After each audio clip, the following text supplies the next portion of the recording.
Back when I was a teacher, I took my job very seriously and always made sure that my students became the best that I could make them. I did this because I had a passion for what I was teaching and still believe it to be an important set of skills that everyone should know. In order to do this properly, I have to hold those I'm teaching on the same standard of effort, intelligence, and strength that I hold myself. This way, I make sure that I stay honest with my students. Kids, for the most part, are blank slates. What you get out of them is what you put into them. So if I were to hold back information, sugarcoat a problem so that the resolution will be easier to find or simply more palatable, or for whatever other reason choose to not push them to their full potential simply because the students are children, then they will never reach their full potential and will most likely not be properly prepared to apply what they have learned, assuming they learned anything at all. It also means that I would have been looking down on my students and treating them as unintelligent beings rather than vessels of potential for good. This is nothing short of an insult to those who are being taught as well as the parents who trusted me as a teacher. But what does all that have to do with the title of this video? Well, for a long time I've been seeing the phrase, "It's a kid show, don't take it too seriously," getting thrown around like it's nothing. I highly disagree with this mentality.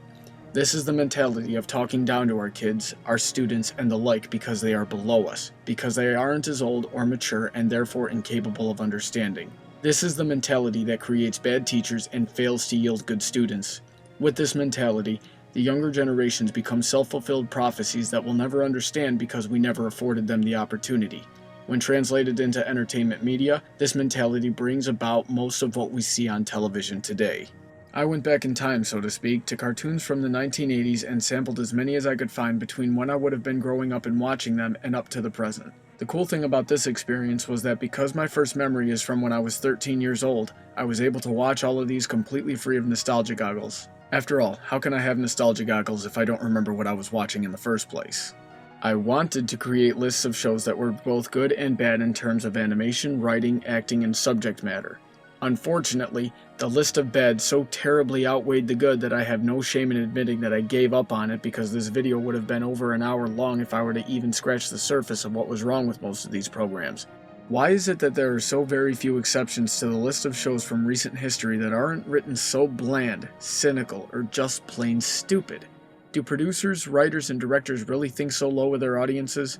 Why are so many of these characters dumb as bricks? And why are the resolutions to their conflicts so often contrived and unrealistic? If it sounds like I'm talking vaguely here, well, it's because I am. Honestly, I had so much to sift through after deciding to make this video that by the end of my viewings, I didn't even know where to start for most of it. And as I said before, giving specific examples would simply take too long. So I'm going to resign myself to answering questions on specific examples either in the comments section or in private messages. For now, I'll only give a few examples of each. Some of the good shows I found were The Last Airbender, Batman the Animated Series, Samurai Jack, and a few others. These were shows that aimed for having an audience that covered a wide span of demographics and or didn't underestimate their audience's intelligence should they be assuming that the audience is comprised of young children. I'll reiterate before too many people jump into the comments section, there were more examples of good, but I'm not going to nitpick and list everything here. These are just the first ones that come into my mind aside from ponies when I hear the words good cartoon. The first bad cartoons that come to my mind instantly are SpongeBob SquarePants, Chowder, and My Little Ponytails. But again, these are just the first few examples that come to mind. This list, for me, spans most of entertainment media as a whole. The purpose of nearly all media is to deliver a message. Entertainment media, excepting most game shows, is there to tell stories. A good story will have conflict. And while we follow the characters through the conflict, we will often see them learn something new in order to resolve the conflict. This is where the moral of the story lies more often than not. This aspect of entertainment media is what I consider when determining if a program is good or bad. When your cast is centered around characters that are terrible people, and the story subject matter is terrible, and the conflicts get resolved in a terrible manner, or if everything is just so purposefully stupid and over the top, well, it should be obvious at this point that I can't call it good, especially if it's meant to be family friendly or for children. As I said before, kids are blank slates, and in some families their entertainment media plays just as much of a role in their overall influences as some of their family and friends do, especially if their family and friends are digesting the media with them. So when you have something like My Little Ponytails showing just how obnoxious, oblivious, and destructive that bad friends can be as something that is normal, instead of showing the consequences for acting this way and how to properly resolve the issue, then they're that much more likely to emulate it as they grow up. And I shudder to even reminisce of the students I had that got their sense of humor from SpongeBob, Chowder, and shows like that. These were the exemplifications of hyperactive children hopped up on junk food, never disciplined or really taught how to problem solve, and having all of that getting further reinforced by Victory Screech! Now, before anyone says anything, I am well aware of what I just said. I do know that parents are sometimes at fault for this behavior for not properly disciplining them at home. But I'm not talking about bad parenting right now. Right now, I'm talking about bad entertainment media putting the cherry on top of the lack of discipline cluster screw sundae. Another thing I see a lot of is throwing jokes over the heads of the audience. Now, sometimes it's funny, and sometimes it's just plain mean. A couple of videos one might watch to understand what I'm referring to are the Powerpuff Girls innuendo and the scene from Rocko's Modern Life that shows him working at a phone sex hotline. But believe me, there are many, many examples of this. Now, to a certain degree, I can understand throwing out jokes that can be taken more than one way, or perhaps references to movies that kids may not have seen. This works best when it's more likely that the family is watching the show together, that way there are people there who are likely to get the jokes. Now, maybe this is more likely to be the case than what I'm giving it credit for, but I'm fairly confident that my parents never sat down and watched any cartoons with me. So when there's no one there to get the joke, all you're doing is throwing things over the heads of the audience, knowing that they'll either not pick up on it or be corrupted by the joke in one way or another. And I really don't see how that's not demonstrating a strange type of hatred for your audience. Writers looking down on their audience, if not outright hating them, is a thing. And for the purpose of attempting to emphasize this point, I'm going to tell you a story. But because I'm not such a terrible person that I'd want to run the risk of costing someone their job, which could also possibly burn a few bridges of my own in the future, I'm going to leave out the name of this writer that I talked to and the show that he was working on at the time. That being said, I'll understand if you choose not to believe this story. However, in talking to this writer who works in a lot of kid shows, he told me that he hates kids. And as much as that concept baffles me on its face, I'm even more perplexed as to why he would have chosen his profession if he had such an abhorrence towards his intended audience. But to him, it's just a job, albeit one that he doesn't do with much enthusiasm, but only to get it done as fast as possible so he can pay the bills. Suffice it to say, I've seen the show that he's worked on. It wasn't good, and it was a great example of talking down to one's audience, as I mentioned earlier. But for reasons I can only speculate on, he believes that kids are dumb and writes what he believes they enjoy and are capable of comprehending. And perhaps he's right at certain points. But to this day, I regret not telling him that we as media creators must double as teachers, set a good example, and become the change which we seek. However, this mentality comes in a variety of forms, and sometimes it's done either with good intentions or unintentionally. Before I go any further, I want it to be known that Megan McCarthy has written some great episodes. However, I highly disagree with a statement she made in an interview with Entertainment Weekly where she said every little girl wants to be a princess and then went on to mention how not everyone can be a princess, but it's still important to live by the principles.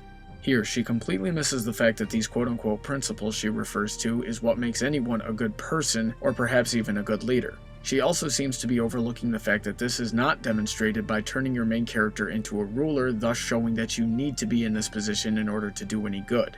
These principles would have been much better demonstrated by keeping your main character in a humble position where she has to solve problems that are much bigger than her despite her humble position, but with the help of her friends as they had been doing in almost every episode. Then there's Mrs. Foss' philosophy.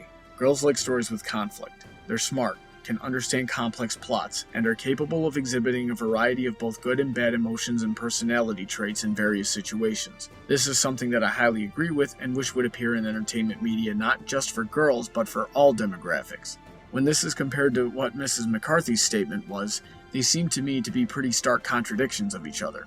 And while it is of note that Ms. Foss called this an unfair comparison, the fact remains that these statements were made in context and with intentions that contradict each other. If Mrs. McCarthy didn't want to be called out, she should have examined her wording a little bit better before going against the show's originally intended philosophy. Friendship is Magic was created as a way to show these situations, their consequences, and their solutions in such a way that would be enjoyable for almost anyone. It was created with a true love for their audience and a genuine desire to teach. Furthermore, I believe it succeeded to a certain degree, especially since I read the Good Habits Learned from Pony thread on Equestria Daily. There are examples of this outside of ponies, of course, but there are not nearly enough of them for my liking.